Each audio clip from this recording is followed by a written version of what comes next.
तो ठीक है, प्रार्थना करते हैं पहले। ओम अज्ञानतिमिरान्धस्य ज्ञानाञ्जनशलाकया चक्षुरुन्मीलितं येन तस्मै श्रीगुरुवे नमः। श्रीचैतन्यमनोभीष्टं स्थापितं येन भूतले स्वरूपकदा मह्यं ददाति स्वपदान्तिकं। वन्देऽहं श्रीगुरो श्रीयुतपदकमलं श्रीगुरून् वैष्णवांश्च श्रीरूपं साग्रजातं सैकण्डरघुनाथं तं सजीवं साद्वैतं सावधूतं परिजनसहितं कृष्णचैतन्यदेवम् श्री राधा कृष्ण पादान सहगण ललिता श्री विशाखान्वितांश्च हे कृष्णा करुणा सिंधु दीनबंधु जगतपते गोपेश गोपिका कांत राधा कांत नमस्तुते। तप्त कांचन गौरांगी राधे वृंदावनेश्वरी वृषभानुसुते देवी प्रणमामि हरिप्रिये। वाञ्छाकल्पतरुभ्यश्च कृपा सिन्धुभ्य एव च पतितानां पावनेभ्यो वैष्णवेभ्यो नमो नमः। जय श्री कृष्णा चैतन्य प्रभु नित्यानंद श्री अद्वैत गदाधर श्रीवासादि गौर भक्त वृंदा। हरे कृष्णा कृष्णा कृष्णा हरे हरे हरे राम राम राम हरे हरे।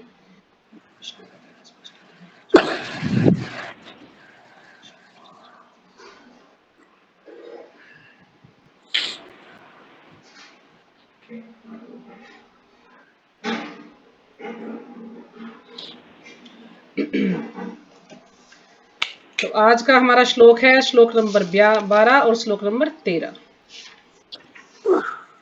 तो कल हमने किया था 10 और 11। तो कल हमने किया था कि आसक्ति भय तथा क्रोध से मुक्त होकर मुझ में पूर्णतया तन्मय होकर मेरी शरण में आकर बहुत से व्यक्ति भूतकाल में मेरे ज्ञान से पवित्र हो चुके हैं। इस प्रकार से उन सबों ने मेरे प्रति दिव्य प्रेम को प्राप्त किया। यानी हमें क्या छोड़ना पड़ेगा? आसक्ति भय और क्रोध से मुक्त होना पड़ेगा, भगवान में तल्लीन होना पड़ेगा। अगर हम ऐसा करेंगे तो जैसे भूतकाल में भगवान ने बताया कि मेरे ज्ञान से पवित्र हो चुके हैं, तो इस प्रकार से हम भी जो है उनके दिव्य प्रेम को प्राप्त कर सकते हैं। ये 3 चीजों को हमें छोड़ना होगा। फिर जिस भाव से सारे लोग मेरी शरण ग्रहण करते हैं उसी के अनुरूप मैं उन्हें फल देता हूँ। हे पार्थ, प्रत्येक व्यक्ति सभी प्रकार से मेरे पथ का अनुगमन करता है। यानी जो जिस भाव से भगवान के पास जाता है भगवान उसको उसी भाव से उसकी इच्छा पूरी करते हैं। कोई उनको सखा के रूप में चाहता है, कोई पति के रूप में, कोई मित्र के रूप में, है ना, कोई भगवान के रूप में। कोई जो जिस रूप में उनको पसंद करता है, जो जिस चीज की कामना करता है, तो भगवान उसको वही चीज देते हैं। तो आज हम करेंगे श्लोक नंबर 12। कांक्षन्तः कर्मणां सिद्धिं यजन्त इह देवताः क्षिप्रं हि मानुषे लोके सिद्धिर्भवति कर्मजा। तो जो भी माता जी पढ़ना चाहे श्लोक आप पढ़ सकते हैं।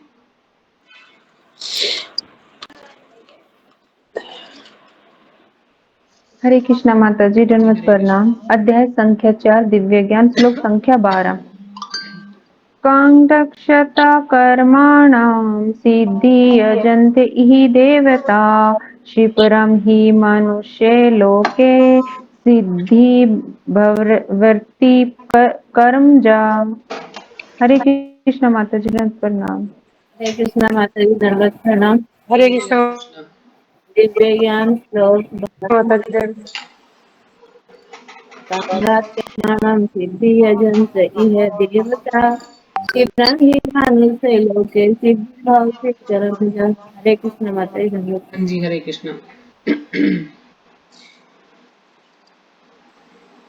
हरे कृष्णा हाँ जी, हरे कृष्णा पढ़िए। माता जी दंडवत प्रणाम। काक्षन्ता कर्मणा सिद्धिं यजन्ता ये देवता क्षिप्रं हि मानुषे लोके सिद्धिर्भवति कर्मजा। हरे कृष्णा माता जी। हाँ जी, हरे कृष्णा। और कोई? हरे कृष्णा दंडवत हरे प्रणाम। कृष्णा। हाँ जी, प्रणाम माता जी। हरे कृष्णा माता जी, कौन सा श्लोक है? अध्याय श्लोक नंबर 4 12 है माता जी। अध्याय 4 का श्लोक नंबर 12। हरे हाँ जी, कृष्णा पढ़िए माता माता जी, रमा माता जी पढ़िए। कांक्षन्ता कर्माणं सिद्धि यजन्ता इहि देवता क्षिप्रा हि मानुषे लोके सिद्धि भवति कर्मजा। हरे कृष्ण जी, दंडवत हाँ जी, प्रणाम। हाँ जी, प्रणाम जी पढ़िए। श्रीमद् भगवद गीता 18 अध्याय 4 श्लोक संख्या 12 कांक्षन्ते कर्मणा सिद्धि यजन्ते हि देवता क्षिप्रं हि ते लोके सिद्धि भवति कर्मजा। हरे कृष्ण माता जी। जी हरे कृष्ण। हरे हरे कृष्णा हरे माता जी, कृष्ण, दंडवत पढ़िए माता प्रणाम। जी। श्रीमद् भगवत गीता रूप अध्याय 4 दिव्य ज्ञान श्लोक संख्या 12।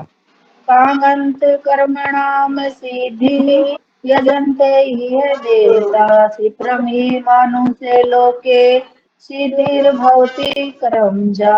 हरे कृष्णा माता जी, जी दंडवत हरे प्रणाम। कृष्ण, सभी भक्तों को प्रणाम। दंडवत प्रणाम। हरे कृष्णा माता जी, दंडवत हरे प्रणाम सभी कृष्ण, माताओं प्रणाम को। माता जी।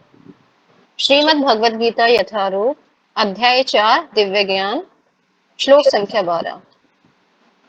काक्षान्तः कर्मणां सिद्धि यजन्त इह देवताः क्षिप्रं हि मानुषे लोके सिद्धिर्भवति कर्मजा।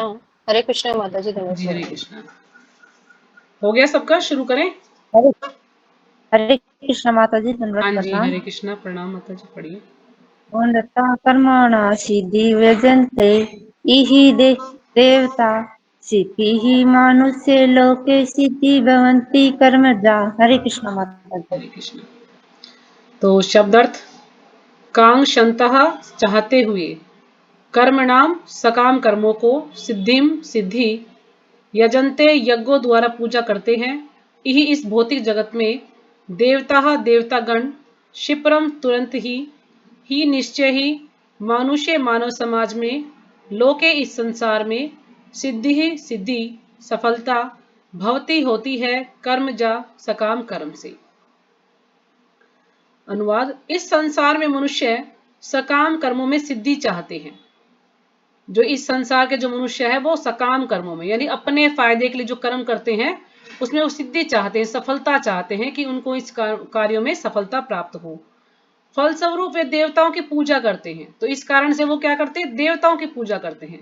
क्योंकि सबको क्या चाहिए, शॉर्टकट चाहिए कि हम भगवान की भक्ति करते हैं तो विधि विधान है, उसमें हमें सब कुछ छोड़ना पड़ता है और स्टेप वाइज हम धीरे धीरे जो है कर्म अनुसार प्रगति करते हैं। लेकिन इसमें शॉर्टकट देखते हैं सब लोग कि हम इस देवता की पूजा कर लेंगे तो हमें ये चीज मिल जाएगी, उस देवता की पूजा कर लेंगे, यज्ञ कर लेंगे तो हमें ये चीज मिल जाएगी। यानी शॉर्टकट के चक्कर में वो सकाम कर्म करते हैं ताकि हमें जल्दी से उसका फल मिल जाए। यानी देवता से मांगेंगे कि हमारा घर बन जाए या हमारी अच्छी नौकरी लग जाए। कुछ लोग होते हैं ना, कोई सोमवार की जो है व्रत करता है, कोई मंगलवार का व्रत करता है, कोई बृहस्पतिवार का व्रत करता है। तो सबकी कुछ ना कुछ इच्छाएं होती हैं, उसके अनुसार वो देवी देवताओं की पूजा करते हैं ताकि हमारी इच्छा जल्दी पूरी हो जाए। और उनकी इच्छा पूरी हो भी जाती है, क्योंकि जो देवता हैं, देवता को भगवान ने इतनी शक्तियां दी हैं कि वो उनकी इच्छा पूरी कर पाते हैं। लेकिन वो जितना उन्होंने भगवान ने उनको दिया उस हिसाब से वो उनको दे सकते हैं। क्योंकि देवता ये नहीं सोचते, देवता सोचते चलो इसने मांगा मैं इसको दे दूंगा। वो ये नहीं सोचते कि इसमें इसका फायदा है कि इसका नुकसान है। जैसे आप एक राक्षस था भस्मासुर, भस्मासुर का नाम सुना होगा ना आपने। तो भस्मासुर ने क्या किया कि शिव जी की बहुत ज्यादा भक्ति की, तपस्या की। तो तपस्या से शिव जी भगवान जो है प्रसन्न हुए और फिर उन्होंने पूछा कि चाहिए तुम्हें क्या चाहिए। उसने क्या वरदान मांगा कि मैं जिसके ऊपर भी हाथ रखूं ना वो भस्म हो जाए। तो शिव जी ने उसको वरदान दे दिया, बोले चलो ठीक है। लेकिन उसके बाद भी वो क्या कर रहा है, शिव जी के पीछे पीछे ही चल रहा है। तो शिव जी भगवान ने कहा कि मैंने तुम्हें जो तुमने मांगा दे तो दिया, अब तुम्हें क्या चाहिए। बोले मैं ट्राई करके देखता हूं आपके ऊपर ही, ताकि इसका असर होगा कि नहीं होगा। तो शिव जी भागे फिर वहां से भगवान के पास। फिर भगवान, जब वही बात है ना, देवता दे तो देते हैं कुछ भी, लेकिन जब फंसते हैं तो फिर भगवान को ही इसका निपटारा करना पड़ता है। तो भगवान ने कहा ठीक है। तो फिर भगवान ने उसकी बुद्धि को इस ढंग से फेरा, भस्मासुर की बुद्धि को।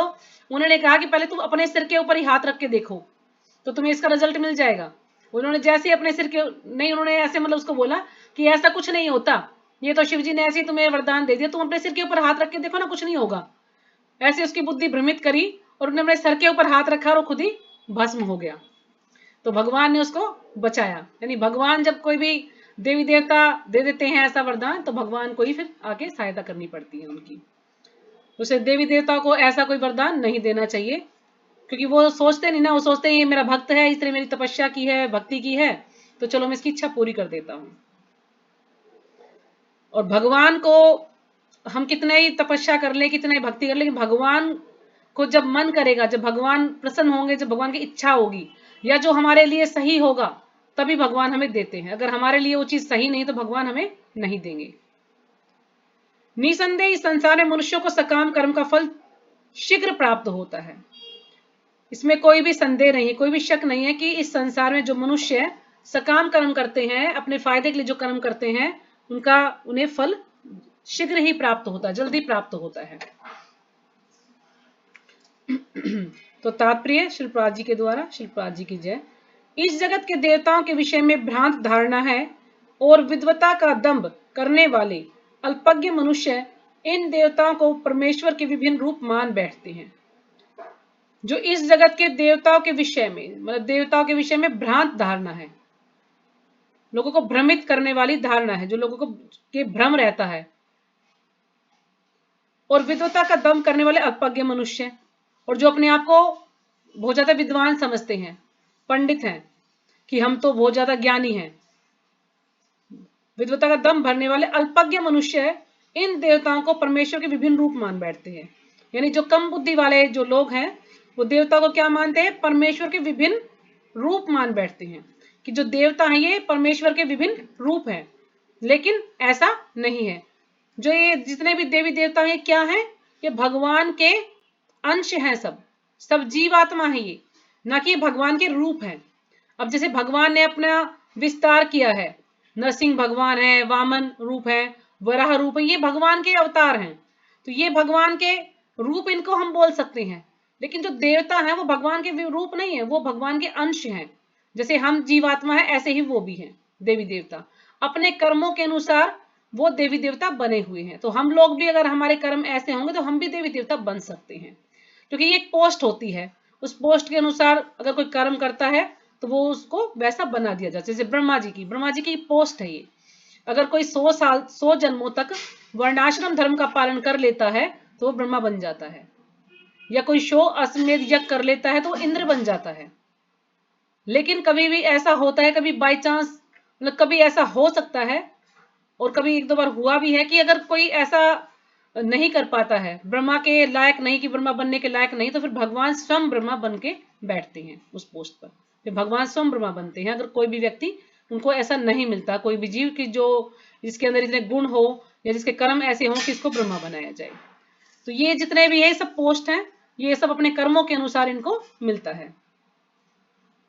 वस्तुतः ये देवता ईश्वर के विभिन्न रूप नहीं होते, है ना, ईश्वर के विभिन्न रूप नहीं होते, किंतु वे ईश्वर के विभिन्न अंश होते हैं। उनको विभिन्न अंश कहा गया है, ना कि वो विभिन्न रूप हैं। ईश्वर तो एक है किंतु अंश अनेक हैं। अब ईश्वर तो एक ही है, लेकिन ये जितने भी जीव हैं, 84 लाख योनि, सब उनके अंश हैं भगवान के। भगवान ने सबको उत्पन्न किया है, बनाया है। वेदों का कथन है नित्यो नित्यानाम, ईश्वर एक है। यानी वेदों में भी बताया गया कि ईश्वर एक ही है। ईश्वर परमा कृष्ण, कृष्ण ही एकमात्र परमेश्वर है। यानी वेदों में सबसे पहले भगवान कृष्ण का ही नाम दिया गया है। भगवान का नाम कृष्ण बताया गया कि कृष्ण ही परमेश्वर है, कृष्ण ही भगवान है, केवल एक ही भगवान है, वो कृष्ण है। और सभी देवताओं को इस भौतिक जगत का प्रबंध करने के लिए शक्तियां प्राप्त हैं।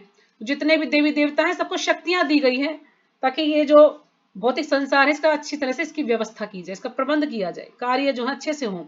जैसे राष्ट्रपति प्रधानमंत्री होते तो उनके इतने नीचे इतने सारे मंत्री कार्य करते हैं, सबको अलग अलग कार्य सौंपा गया है। ये गृह मंत्री है, ये शिक्षा मंत्री है, ये वित्त मंत्री है, ये वो मंत्री है, तो अलग अलग से सौंपा गया। तो ये तो नहीं कि वो प्रधानमंत्री बन जाएंगे, वो उसके नीचे काम कर रहे हैं। तो इसी प्रकार से देवी देवता जो भगवान के नीचे काम करे, भगवान ने जैसे भी उनको जो जो सेवाएं दी हैं वो इसी प्रकार से उनको कर रही हैं। ये देवताएं जीवात्माएं हैं नित्यानाम, यानी ये जीवात्माएं हैं हमेशा से, ये सनातन है, शाश्वत है, जिन्हें विभिन्न मात्रा में भौतिक शक्ति प्राप्त है। यानी उन्हें भौतिक शक्ति प्राप्त है, कुछ मात्रा में भगवान इनको दी है। वे कभी परमेश्वर, नारायण, विष्णु या कृष्ण के तुल्य नहीं हो सकते। तो देवी देवता जो है कभी भगवान के या भगवान का जो रूप नारायण, विष्णु या कृष्ण के तुल्य नहीं हो सकते हैं। वो जो व्यक्ति ईश्वर तथा देवताओं को एक स्तर पर सोचता है नास्तिक या पाषंडी कहलाता है। पाषंडी मतलब वो पाखंडी कहलाता है। जो कि देवताओं को और भगवान को एक स्तर पर सोचता है। यहां तक कि ब्रह्मा तथा शिव जी जैसे बड़े बड़े देवता भी परमेश्वर की समता नहीं कर सकते। जो बड़े बड़े देवी देवता वो भी इनकी भगवान की समता नहीं कर सकते, उनके समान नहीं है, उनकी तुलना नहीं कर सकते। क्योंकि जो ब्रह्मा है वो भी क्या है, जीव तत्व ही कहा जाता है उनको भी। उनके अंदर भी 50 गुण बताए गए हैं, लेकिन ज्यादा मात्रा में। और जो हम हैं बद्ध जीव है, हमारे अंदर भी 50 गुण है, लेकिन कम मात्रा में, थोड़े से। और जो शिव जी हैं, लेकिन शिव जी जो है, शिव जी की स्थिति थोड़ी सी इनसे ऊंची है। शिव जी भगवान के ने जैसे उनको उत्पन्न किया है, तो हर व्यक्ति की मृत्यु होती है जीव की, लेकिन शिव जी की मृत्यु नहीं होती है। शिव जी इस प्रकार से बताया जाता है जैसे दूध से दही बनाया जाता है। तो शिव जी इस प्रकार से, शिव जी का अवतार है कि दूध से दही बनाया जाता है, लेकिन दही से हम दूध नहीं बना सकते। शिव जी को हम भगवान नहीं कह सकते, लेकिन वो भगवान के ही अंश है, यानी भगवान ने उनको बनाया। भगवान के वैसे देवी देवता की श्रेणी में ही आते हैं वो, लेकिन उनका थोड़ा सा कहते हैं ना ज्यादा ऊंचा स्थान है शिव जी का। शिव जी की मृत्यु भी नहीं होती है। और शिव जी का ये बताया जाता है कि शिव जी जो है देखने में वो तमोगुण के देवता है, लेकिन वो तमोगुण में नहीं रहते, वो हमेशा भगवान का नाम लेते रहते हैं। उनके शिव जी के 5 मुख बताए गए हैं, और एक मुख से वो हमेशा राम राम पुकारते रहते हैं, भगवान का नाम जपते रहते हैं। तो इसलिए शिव जी को भगवान भी कहते हैं, लेकिन भगवान के तुल्य नहीं है वो। जो व्यक्ति ईश्वर अच्छा पढ़ लिया हमने। वास्तव में ब्रह्मा तथा शिव जैसे देवताओं द्वारा भगवान की पूजा की जाती है। शिव विरिंचित नूतम। तो भी आश्चर्य की बात यह है कि अनेक मूर्ख लोग मनुष्यों के नेताओं की पूजा उन्हें अवतार मानकर करते हैं। अब कुछ लोग क्या करते हैं कि जो नेता है, कोई भी नेता बन जाता है, उसको इतना अटैचमेंट हो जाता है कि उसकी पूजा करने लगते हैं, उसका नाम जपने लगते हैं कि ये तो भगवान है, उसको भगवान मान लेते हैं। जैसे आजकल हम देखते हैं कुछ लोग जो ज्यादा ही जो एक्टर हैं आजकल, उनके ज्यादा आसक्त हो जाते हैं। जैसे अमिताभ बच्चन के लोग बहुत ज्यादा आसक्त हैं, इतने बड़े बड़े पोस्टर अपने घरों में लगाते हैं भी अमिताभ बच्चन है भाई ये, मैं इसका फैन हूं, यानी उसकी कुछ लोग पूजा भी करने लग जाएंगे, करते भी होंगे। तो जैसे मैं जब छोटी थी तो मेरे चाचा जी थे कैसे ही जैसे रिलेशन में, तो उनके घर में देखा था मैंने, इतनी बड़ी फोटो लगा रखी थी अमिताभ बच्चन की। तो अमिताभ बच्चन के इतने बड़े फैन थे, अमिताभ बच्चन की कोई भी फिल्म आती थी उसको देखने के लिए जाते थे हमेशा। कोई भी फिल्म ऐसा नहीं हुआ कि उन्होंने छोड़ी होगी आज तक, हमेशा फिल्म देखने, और अभी भी जाते होंगे, मतलब इतने फैन है अमिताभ बच्चन के वो।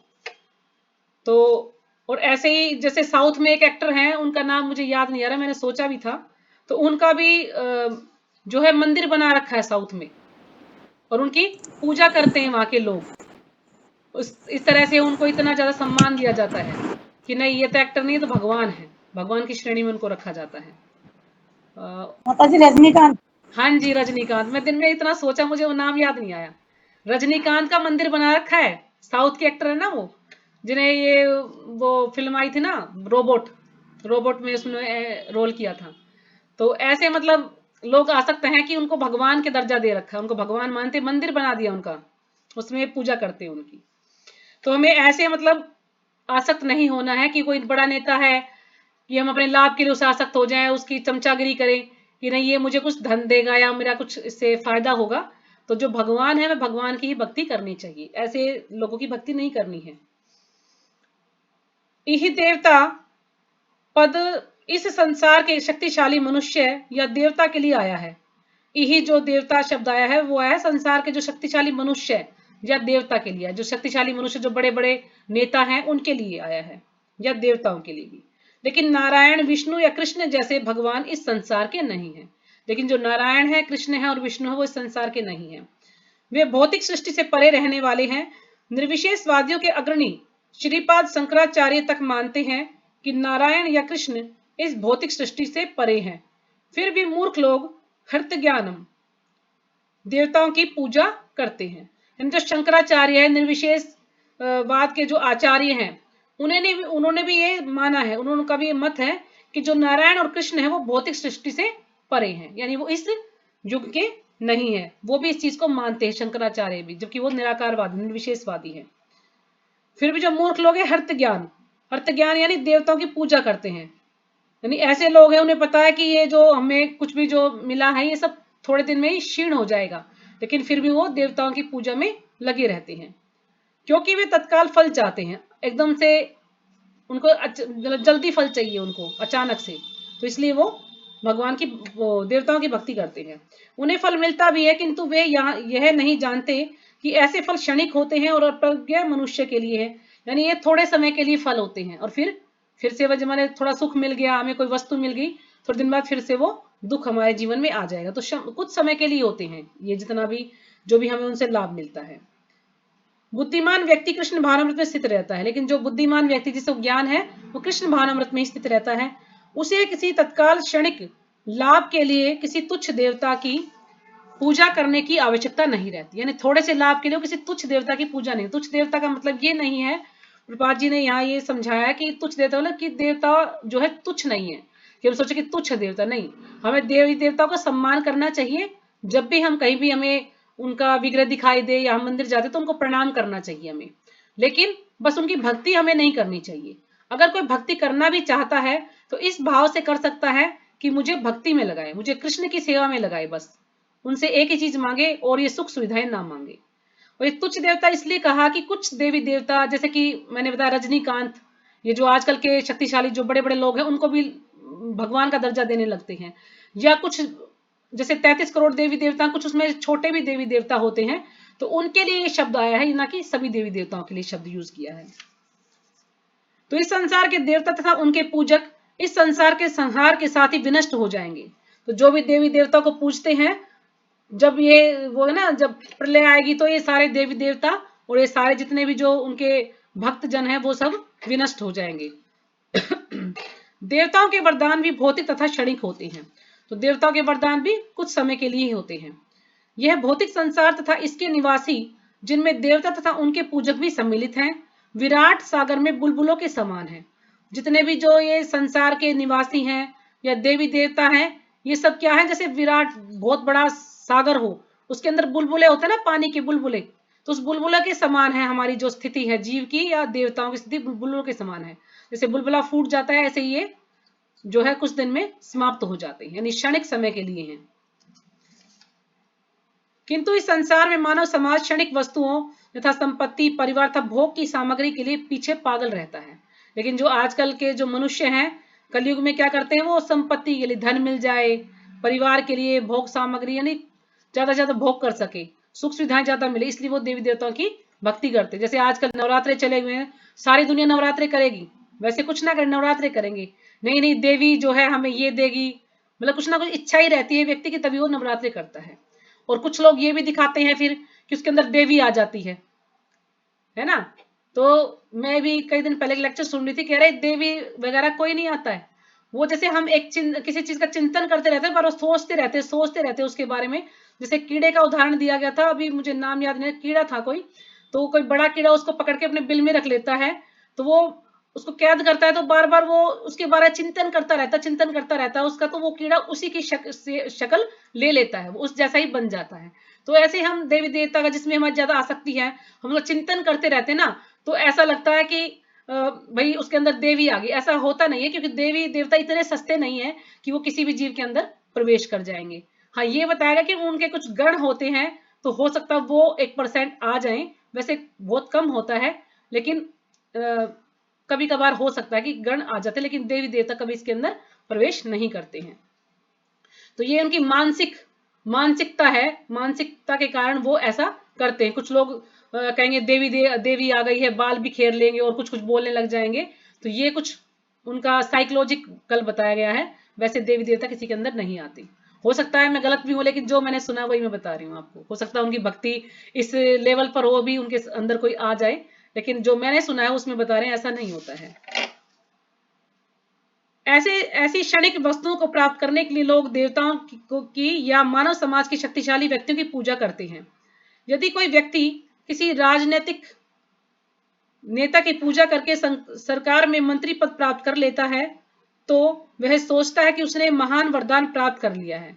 यानी कोई राजनीतिक नेता की कोई पूजा करके, है ना, उसकी चमचागिरी करके, उसकी थोड़ी सी आ बैठ करके, या उसकी कहते हैं ना भक्ति करके वो मंत्री पद प्राप्त कर लेता है, कि उसको मंत्री पद मिल गया, लेकिन वह सोचता कि उसे एक महान वरदान प्राप्त कर लिया है। मंत्री पद को सोचता बहुत बड़ा, मुझे पता नहीं क्या मिल गया है, बहुत बड़ा वरदान मिल गया है। इसलिए सभी व्यक्ति तथाकथित नेता को साष्टांग प्रणाम करते हैं। तो इसलिए ज्यादातर व्यक्ति जो बड़े बड़े नेता उनको प्रणाम करते हैं, साष्टांग प्रणाम, बिल्कुल लेट के, जिससे वे क्षणिक वरदान प्राप्त कर सके। और सचमुच उन्हें ऐसी वस्तुएं मिल भी जाती हैं। ऐसे मूर्ख व्यक्ति इस संसार के कष्टों के स्थायी निवारण के लिए कृष्ण भावनामृत में अभिरुचि नहीं दिखाते। तो जो मूर्ख व्यक्ति हैं वो थोड़े से सुख के लिए, यानी इस संसार के कष्टों के स्थायी निवारण के लिए, यानी जो संसार में जो भी कष्ट है कि उनका कोई हमें पूरा अच्छे से जो उसका निवारण मिल जाए, वो क्या है, कृष्ण भावनामृत। यानी इन कष्टों से हमें पूरी जो है मुक्ति मिल जाए, तो कृष्ण भावनामृत से हमें मुक्ति मिल सकती है। लेकिन वो उसके प्रति वो अपनी रुचि नहीं दिखाते हैं ताकि हमें इन कष्टों से मुक्ति मिल जाए। वे सभी इंद्रिय भोग के पीछे दीवाने रहते हैं और थोड़े से इंद्रिय सुख के लिए वे शक्ति प्रदत्त जीवों की पूजा करते हैं, जिन्हें देवता कहते हैं। यानी थोड़े से इंद्रिय सुख के लिए, थोड़ी सी अपनी इंद्रियों को तुष्ट करने के लिए वो देवी देवताओं की पूजा करते हैं। यह श्लोक इंगित करता है कि विरले लोग ही कृष्ण भावनामृत में रुचि लेते हैं। यानी विरले लोग ही, यानी बहुत कम, जिसके क्या ना कर्म अच्छे हो या जिसकी कुछ सुकृति हो, तो यानी 1000 लोगों में से कोई एक आध ही ऐसा होगा कि जो भगवान की भक्ति में जुड़ता है। अधिकांश लोग भौतिक भोग में रुचि लेते हैं, फलस्वरूप वे किसी न किसी शक्तिशाली व्यक्ति की पूजा करते हैं। तो ज्यादातर सब क्या करते हैं, अपने लाभ के लिए, अपने इच्छा की पूर्ति के लिए ही देवी देवताओं की भक्ति करते हैं वो। तो अगला श्लोक है, चातुर्वर्ण्यम मया श्रेष्ठम गुण कर्म विभागशः तस्य कर्तारम पीमाम विद्या कर्तारम वयम। तो अभी समय कम है तो इसको मैं ही कर देती हूँ, 23 हो गए हैं। शब्दार्थ चातुर्वर्ण्यम, मानव समाज के 4 विभाग, मया मेरे द्वारा श्रेष्ठम उत्पन्न किए हुए गुण गुणः, कर्म कर्म तथा कर्म का विभागशः विभाजन के अनुसार, तस्य उसका, कर्तारम जनक, अपि मां मुझको, विधि जानो अकृतारम न करने वाले के रूप में, अव्ययम अपरिवर्तनीय को। माता जी आपकी आवाज आ रही है, म्यूट कर लीजिएगा। तो अनुवाद, प्रकृति के तीनों गुणों और उनसे संबद्ध कर्म के अनुसार, हाँ जी, हाँ जी कृष्ण यादव माता जी बोलिए। अच्छा लेफ्ट हो गई क्या वो, मुझे लगा जैसे कुछ पूछ रही है। तो प्रकृति के तीनों गुणों और उनसे संबद्ध कर्म के अनुसार मेरे द्वारा मानव समाज के 4 विभाग रचे गए हैं। यद्यपि मैं इस व्यवस्था का सृष्टा हूं, किंतु तुम यह जान लो कि मैं इनसे भी अवयव, इतने पर भी अवयव करता हूं। तो यानी भगवान यहाँ पर बता रहे हैं कि प्रकृति के जो 3 गुण हैं और उनसे संबंध कर्म के अनुसार, यानी जो भी 3 गुण हैं उन्हीं के अनुसार हम कर्म करते हैं। कभी हमारे ऊपर जो है सतोगुण का ज्यादा प्रभाव होता है, कभी रजोगुण का, कभी तमोगुण का, कभी रजोगुण तमोगुण मिश्रित होता है, कभी सतोगुण रजोगुण मिश्रित होता है। तो ये इस तरह से चलता रहता है। तो उनसे संबद्ध जो कर्म के अनुसार मेरे द्वारा मानव समाज के 4 विभाग किए, यानी उन गुणों के और कर्म के अनुसार भगवान ने 4 विभाग किए हैं ये इस मानव समाज के। यद्यपि मैं इस व्यवस्था का सृष्टा हूं, यानी मैंने इसको उत्पन्न किया है, मैंने इसकी व्यवस्था की है। ये जो 4 जो विभाग रचे गए हैं भगवान के द्वारा ही बनाए गए हैं, किंतु तुम यह जान लो कि मैं इतने पर भी अव्यय करता हूं। यानी मैंने सब कुछ किया है लेकिन मैं फिर भी करता हूं, यानी मेरे अंदर कोई भी परिवर्तन नहीं आता ये सब करने से, यानी मैं इनसे बंधता नहीं हूं, यानी इनका मेरे ऊपर कोई प्रभाव नहीं होता है, क्योंकि भगवान इन तीनों गुणों से परे होते हैं, इनसे अलग होते हैं। हरे कृष्णा माता जी। माता जी 4 विभाग का मतलब अभी बताएंगे माता जी से तात्पर्य में। 4 विभाग वही ना, ब्रह्मचर्य, गृहस्थ, आश्रम, ये जो मैंने आपको बताए थे ना, ये तो हमारे आश्रम है। और ये जो ब्राह्मण क्षत्रिय वैश्य शूद्र, ये है ना माता जी, हाँ ब्राह्मण क्षत्रिय वैश्य शूद्र 4 जो है वो है वर्ण है 4।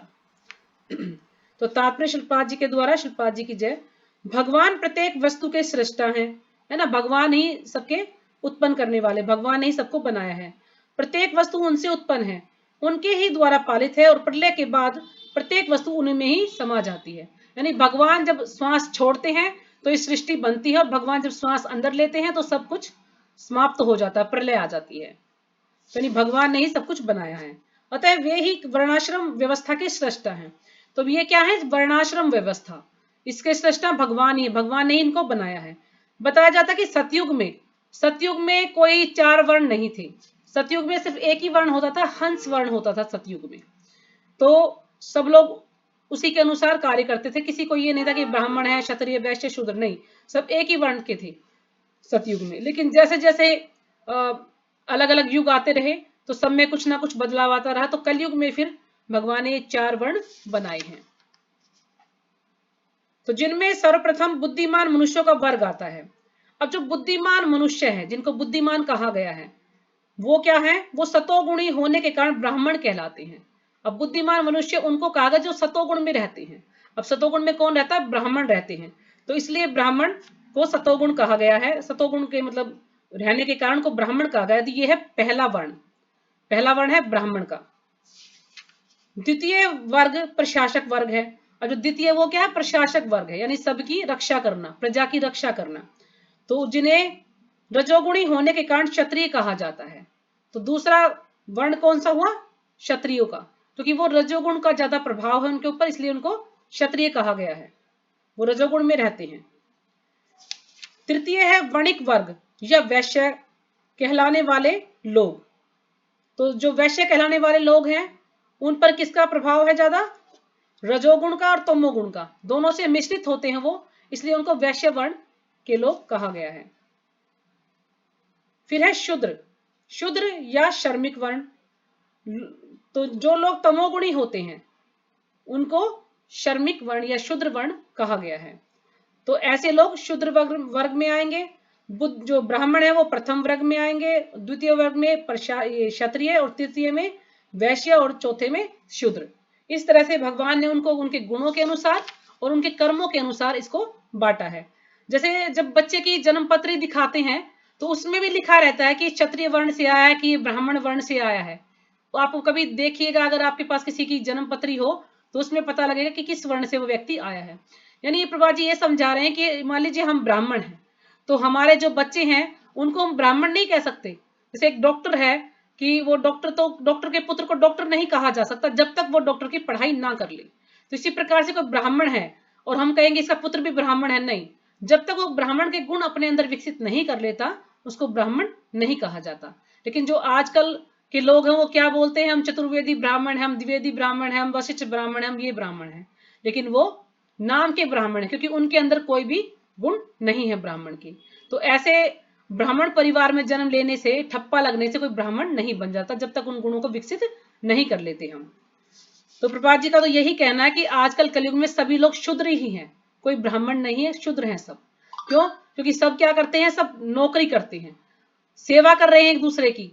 तो जो शूद्र वर्ग है उसका कार्य था सेवा करना, लेकिन आजकल जिसको देखो वो सेवा ही कर रहा है, कोई भक्ति है ही नहीं, कोई भक्ति करना है। जो ब्राह्मण लोग हैं उनको भी कोई ज्ञान ही नहीं है वेदों का, तो उनको ब्राह्मण नहीं कहा जा सकता।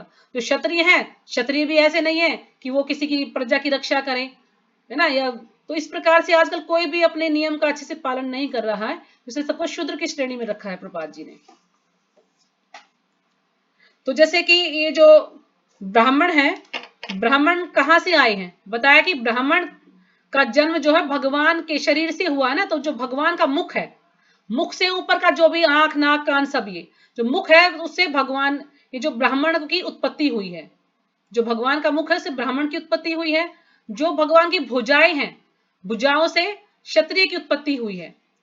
और जो वर्ण है, ये जो पेट है या जो जंघा है, यहां से जो वैश्य वर्ण है इनकी उत्पत्ति हुई है। यानी जो पेट का कार्य क्या है, उसको भोजन चाहिए, तो जो वैश्य है वो कुछ ना कुछ कार्य करते हैं, यानी कोई बिजनेस करते हैं, कुछ भी, तो उनको वैश्य वर्ण में रखा गया, यानी पेट का जो ये इतना हिस्सा है उसको वैश्य कहा गया है। और जो फिर हमारे पैर हैं, पैर क्या है, जो भगवान के जो पैर हैं वो है शूद्र, यानी जो शूद्र, जो निम्न जाति के जो लोग हैं या जो सेवा करने का कार्य है जिसका, उसको ये भगवान के पैरों से आए हैं। तो जो पैर है वो हमारे पूरे शरीर का वजन झेलते हैं ना, पैरों के ऊपर ही, पैर ही हमें कहीं लेकर जाते हैं, तो इसलिए उसको सेवा करने का कार्य है, तो उसको शूद्र कहा गया है। और जो हाथ है, हाथ भी हमारी सहायता करते हैं किसी की रक्षा करने में, या हमें कोई सामान उठाना है, कुछ करना है, तो हाथ की, तो हाथ का कार्य क्या है, वो भी सेवा करता है, यानी वो भी क्या कहते हैं, रक्षा करता है, रक्षा करने के लिए।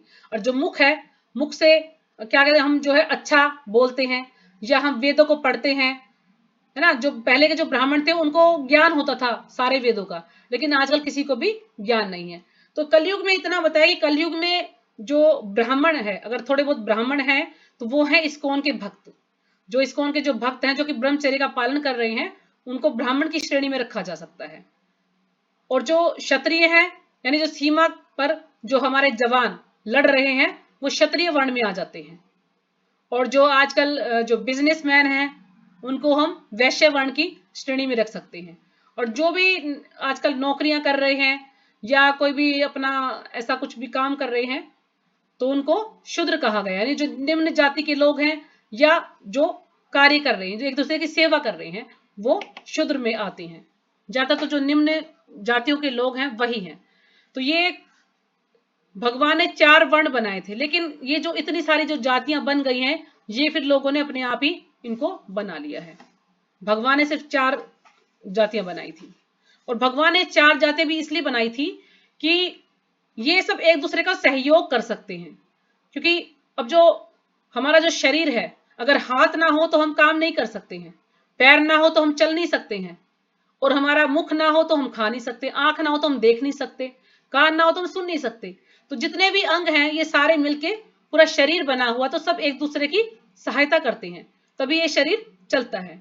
तो ये जो वर्ण व्यवस्था है, एक शरीर के समान इसको माना गया है कि जितने भी ये अलग अलग जो भी हैं, ये सब ब्राह्मण, क्षत्रिय, वैश्य, शूद्र एक दूसरे की सहायता के लिए बनाए गए, एक दूसरे के सहयोग के लिए बनाए गए हैं, ताकि कोई किसी भी वर्ण में क्यों ना हो, लेकिन वो भगवान की भक्ति करके अपना जो है उच्च स्तर तक वो पहुंच सकता है। मान लीजिए कोई शूद्र है, तो शूद्र जो है भगवान की भक्ति करेगा तो वो ब्राह्मण तक की पोस्ट तक पहुंच जाएगा, और फिर वो धीरे धीरे भगवान की भक्ति करने लगेगा तो भगवान के धाम चला जाएगा।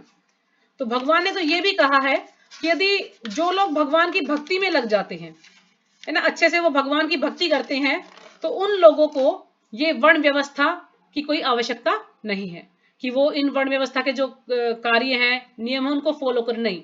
अगर वो भगवान की भक्ति में लग गया है तो उसका अपने आप ही उद्धार हो जाएगा, उसको ये वर्ण व्यवस्था की कोई आवश्यकता नहीं है। लेकिन जो लोग भगवान की भक्ति नहीं करते हैं, तो उनके लिए वर्ण व्यवस्था का कि उन कम से कम वो इसका तो पालन करें, इसका भी वो पालन करेंगे तो कुछ ना कुछ तो लाभ उनका होगा ही।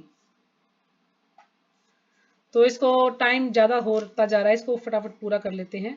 जैसे इसमें कुछ उदाहरण है, जैसे अब जो बलि महाराज है, तो बलि महाराज कोई वर्ण व्यवस्था, वैसे तो असुर थे, वो असुर थे ना, लेकिन उन्होंने भगवान की इतनी भक्ति की कि भगवान कहते हैं आज भी जो बलि महाराज हैं, शायद ये पाताल लोक में है बलि महाराज, तो वहां पर भगवान वामन देव के रूप में उनके द्वारपाल बने हुए हैं अभी तक भी, क्योंकि उन्होंने इतनी भक्ति की थी भगवान की, बलि महाराज जो कि राक्षस परिवार से थे।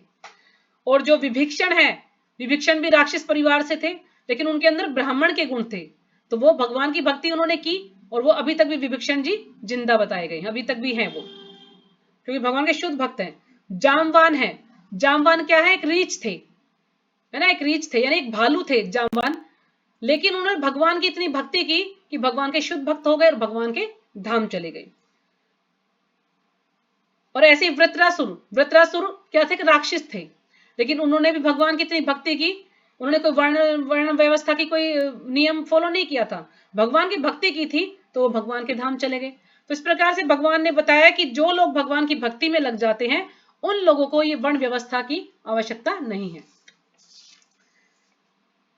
तो इसको आगे पढ़ते हैं। भगवान कृष्ण मानव समाज के इन 4 विभागों की सृष्टि करने पर भी भगवान कृष्ण इनमें से किसी विभाग या वर्ण में नहीं आते हैं, ठीक है ना, भगवान किसी में भी नहीं आते हैं, क्योंकि वे उन बद्ध जीवों में से नहीं है जिनका एक अंश मानव समाज के रूप में हो, क्योंकि भगवान भगवान है, वो किसी के अंश नहीं है, बल्कि जितने भी जीवात्माएं सब उनके अंश हैं। मानव समाज भी किसी अन्य पशु समाज के तुल्य है, जो मानव समाज है वो भी पशु समाज के तुल्य ही है, हम सब पशु समाज के तुल्य ही हैं यदि हम भगवान की भक्ति नहीं करते हैं। तो प्रभा जी यहाँ पर ये समझा रहे हैं कि हम सब पशु तुल्य ही हैं, लेकिन ये जो वर्ण बनाए गए हैं, अगर हम इसके अनुसार, इस वर्ण व्यवस्था के अनुसार अपना जीवन यापन करते हैं, तो हम जो है इस अपने आप को धीरे धीरे कर्म अनुसार इस पद तक लेके जा सकते हैं, ब्राह्मण के पद तक हम पहुंच सकते हैं, और फिर हम धीरे धीरे भगवान की भक्ति करेंगे तो फिर हम भगवान के धाम चले जाएंगे, अपना उद्धार कर पाएंगे। किंतु मनुष्यों को पशु स्तर से ऊपर उठाने के लिए ही उपयुक्त वर्ण व्यवस्था की वर्णाश्रम की रचना की गई है। तो बता रहे ना यहाँ पे कि पशु स्तर से, हम सब क्या है, पशु स्तर पर ही हैं। अगर हम भगवान का नाम नहीं लेते, नास्तिक हैं और अपना जो मर्जी किया वही काम किया और बिना भोग लगाए खाते, तो पशु स्तर पर ही हैं हम लोग। लेकिन यदि, तो इसलिए किस लिए बनाए गए वर्णाश्रम ये, ताकि पशु स्तर से ऊपर उठने के लिए हम इस पशु स्तर से ऊपर उठे, ताकि धीरे धीरे हम अपना विकास करें कर्म अनुसार, धीरे धीरे हम जो है भगवान की भक्ति करें, या हम जो भी हमें नियम दिए गए हैं हम उसको अच्छे से उनका पालन करें। अब जैसे पैरों का कार्य चलना है, तो पैर का कार्य चलना, तो ये कार्य हाथ तो नहीं कर सकते ना। अब जो हाथ का कार्य की सेवा करना या रक्षा करना, तो हाथ का कार्य अलग है, पैर का कार्य अलग है, मुंह का कार्य अलग है, आंख का कार्य अलग है, तो कोई एक दूसरे का कार्य नहीं कर सकता है। लेकिन सब एक दूसरे का सहयोग करते हैं। किस लिए सहयोग करते हैं? पेट को भरने के लिए। तो पेट को भरने के लिए सबका सहयोग है। आंख देख रही है कि क्या सब्जी ली जाए, हाथ उसको काट रहे हैं, फिर उसको जो है हाथ से इसको पकाया भी जा रहा है, और पैर जो है चलकर लेकर आते हैं। तो सभी एक दूसरे का सहयोग कर रहे हैं, तब जाके सब पेट के लिए, कि ताकि पेट उसका भर जाए। अब ये हाथ कहे कि नहीं मैं तो कुछ नहीं करूंगा, आंख कहे मैं ये सब्जी नहीं देखूंगी या मैं ये नहीं करूंगा, तो फिर क्या होगा? तो ऐसा हड़ताल पर हो जाएंगे, तो ऐसे कार्य नहीं चलेगा। तो ये जितने भी जो ये वर्ण बनाए गए हैं, एक दूसरे के सहयोग के लिए बनाए गए, एक दूसरे की सहायता के लिए बनाए गए हैं, ताकि हम सब एक दूसरे का सहयोग करें और हम ये जो पशु तुल्य हैं हम इससे ऊपर उठ सके, हमारा अपने स्तर को ऊपर उठा सके। हम किसी विशेष व्यक्ति जिससे क्रमिक रूप से कृष्ण भावनामृत विकसित हो सके, यानी धीरे धीरे हम कृष्ण भावनामृत की ओर जा सके। किसी विशेष व्यक्ति की किसी कार्य के प्रति प्रवृत्ति का निर्धारण उसके द्वारा अर्जित प्रकृति के गुणों द्वारा किया जाता है। अब कोई व्यक्ति है, कोई विशेष व्यक्ति है, तो उसके कार्य की प्रति प्रवृत्ति यानी उसका स्वभाव कैसा है, तो उसे हम कैसे पता लगा सकते हैं? उसके द्वारा अर्जित प्रकृति के गुणों के द्वारा, कि यानी उसके अंदर कौन से गुण हैं, वो तमोगुण में है, सतोगुण में है, रजोगुण में, तो उसके अनुसार हम उसके स्वभाव का पता लगा सकते हैं कि वो व्यक्ति किस स्वभाव का है, यानी उसकी आदत कैसी है, वो गुण के अनुसार पता लगाया जाता है। गुणों के अनुसार जीवन के लक्षणों का वर्णन इस ग्रंथ के 18वें अध्याय में हुआ है। तो जब हम 18वां अध्याय पढ़ेंगे भगवद गीता का, तो उसमें ये 3 गुणों के बारे में विशेष रूप से चर्चा की गई है, विस्तार से चर्चा की गई है। किंतु कृष्ण भावनाभावित व्यक्ति ब्राह्मण से भी बढ़कर होता है। लेकिन जो भक्ति में जुड़ जाता है, जो भगवान का शुद्ध भक्त बन जाता है, वो ब्राह्मण से भी बढ़कर होता है, उसको वैष्णव कहा जाता है। यद्यपि गुण के अनुसार ब्राह्मण को ब्रह्म या परम सत्य के विषय में ज्ञान होना चाहिए। तो गुण के अनुसार जो ब्राह्मण है उसको ब्रह्म या परम सत्य के विषय में, यानी उसको भगवान के विषय में ज्ञान होना चाहिए ब्राह्मण को। किंतु उनमें से अधिकांश भगवान कृष्ण के निर्विशेष ब्रह्म स्वरूप को ही प्राप्त कर पाते हैं। लेकिन किसी को भी भगवान का पूरा ज्ञान नहीं है। सब जो भगवान का जो ब्रह्म तेज है उस तक ही सीमित है। ज्यादातर लोगों को ब्रह्म तेज का ही ज्ञान है, पूरा ज्ञान उनको नहीं है। किंतु उनमें से अधिकांश भगवान कृष्ण के निर्विशेष ब्रह्म स्वरूप को ही प्राप्त कर पाते हैं। किंतु जो मनुष्य ब्राह्मण के सीमित ज्ञान को लांघकर भगवान कृष्ण के ज्ञान तक पहुंच जाता है, वही कृष्ण भावनाभावित होता है, अर्थात वैष्णव होता है। लेकिन जो व्यक्ति ये जो ब्राह्मण के सीमित यानी ब्राह्मण के वर्ण में जो ज्ञान है, उस ज्ञान को वो लांघकर, उस ज्ञान को वो छोड़कर और भगवान की भक्ति में जुड़ जाता है, तो वो ब्राह्मण से भी बढ़कर हो जाता है, उसे वैष्णव कहा जाता है। कृष्ण भावनामृत में कृष्ण के विभिन्न अंशों तथा यथा राम, नरसिंह, वराह आदि का ज्ञान सम्मिलित रहता है। अब जो कृष्ण भावनामृत में कृष्ण के विभिन्न अंशों, अब कृष्ण के बारे में तो जानते ही हैं, लेकिन जो कृष्ण के विभिन्न अंश हैं, राम है, नरसिंह है, वराह है, उनके बारे में भी हमें ज्ञान रहता है। और जिस तरह कृष्ण मानव समाज की इस चतुर्वर्ण प्रणाली से परे हैं, उसी तरह कृष्ण भावनाभावित व्यक्ति भी इस चातुर्वर्ण प्रणाली से परे होता है। तो जिस प्रकार से कृष्ण इन चीजों से परे हैं, तो जो कृष्ण का भक्त है वो भी इन चीजों से परे होता है। चाहे हम इसे जाति का विभाग कहें, चाहे राष्ट्र कहें अथवा संप्रदाय का, तो हम इसे चाहे राष्ट्र कहें या संप्रदाय कहें या हम इसको जाति का विभाग कहें, तो ये है। लेकिन यदि हम भगवान की भक्ति में जुड़ जाते हैं, तो हमें चातुर्वर्ण में सिस्टम, ये जो वर्णाश्रम है, इसका पालन करने की कोई आवश्यकता नहीं है। लेकिन जो व्यक्ति कहते हैं ना कुछ भी ना करे, अगर वो भगवान की भक्ति नहीं करता, कम से कम वो वर्णाश्रम धर्म का पालन करेगा, यानी अपने स्वधर्म का पालन करेगा, तो वो भी उसके लिए अच्छा है, ना कि वो कोई दूसरा कार्य करे। तो ठीक है माता जी, ये पूरा हो गया। अगर किसी को कुछ समझ नहीं आया हो तो पूछ सकते हैं आप।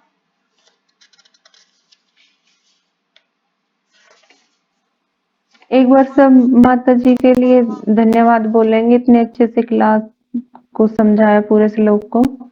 हरे कृष्णा हरे कृष्णा हरे कृष्णा कृष्णा कृष्णा कृष्णा हरे कृष्णा हरे हरे हरे हरे राम हरे हरे राम राम हरे राम राम राम राम राम हरे हरे हरे। हरे। हरे कृष्णा माता जी, धन्यवाद इतने प्रणाम। कम टाइम में माता जी आपने इतने बड़े बड़े 2 श्लोक पूरे डिटेल में समझाए, और धन्यवाद माता जी। माता जी बस सुशीला माता जी, समझाने का तो इसमें बहुत कुछ है, लेकिन वही बात ना, इतना तैयारी नहीं कर हाँ पाई अभी मैं। टाइम नहीं है ना फिर इतना। नहीं, मेरे पास भी फिर भी टाइम नहीं था ना। बहुत अच्छे से समझाते हैं माता जी आप। तैयारी नहीं हो पाई इसकी। और हर एक क्लास में ना ऐसे लगता है जैसे कुछ नया सीख रहे हैं हम। चलो माता जी, आपको समझ आया, बहुत अच्छा। ये गुरु महाराज सुशीला धन्यवाद की माता माता जी, भगवान जी। की कृपा है, ताकि थोड़ा बहुत कुछ बोल पाते हैं। हाँ जी, बोलिए। सुशीला माता जी को बोल हाँ रही हूँ। हाँ जी हाँ हाँ जी जी हाँ जी। माता जी कल अगर राधिका माता जी क्लास नहीं करेंगी तो क्या आप करोगे? हाँ माता जी। माता जी तो है ही नहीं यहाँ पे। माता जी कहाँ पे, सूरत गई हैं क्या वो? क्या बोल रही थी हाँ हाँ सुबह वो? सूरत गई हैं, सूरत? हाँ सूरत माता जी गई। आप बात कर लेना एक बार।